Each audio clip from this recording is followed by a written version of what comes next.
L'Ukraine sera partagée entre les États-Unis et la Russie. Il y a eu des deals. Déjà, après le sommet en Alaska, Trump a déclaré qu'il n'envisagerait plus d'augmenter les tarifs douaniers contre la Chine malgré ses achats de pétrole russe.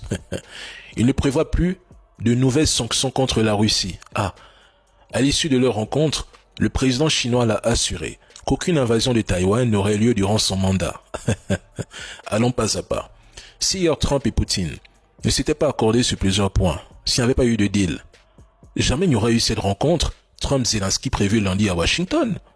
Trump affirmait qu'il suffirait de 2 minutes pour savoir si Poutine bluffait. Finalement, l'entretien a duré 4 heures suivi d'un déjeuner à huis clos. Il en est sorti tellement satisfait, heureux, qu'il attribuait à la rencontre la note de 10 sur 10, rappelant sur sa page que la Russie restait une grande puissance. Lundi, Washington convoque Zelensky, non pas pour discuter ou négocier, mais pour lui faire avaler les conditions de sa capitulation. Point.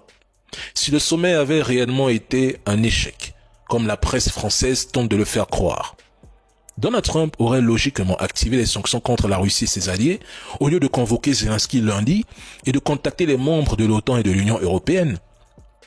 Il faut lire entre les lignes, les trolls, ce n'est pas compliqué, hein.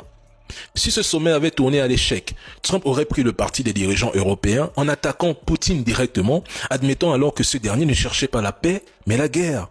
Mais il ne l'a pas fait, au contraire, il est heureux parce qu'il y a eu des deals et des ententes. Les deux sortent gagnants en Alaska. Et pourquoi tout repose désormais sur Zelensky? C'est assez simple. Trump lui laisse un seul choix: signer sa propre capitulation ou se voir balayer par la force. Beaucoup oublient qu'on ne négocie pas le partage d'un pays sans imposer un accord aux perdants. Lundi n'est pas loin. Force à ceux qui y croient encore.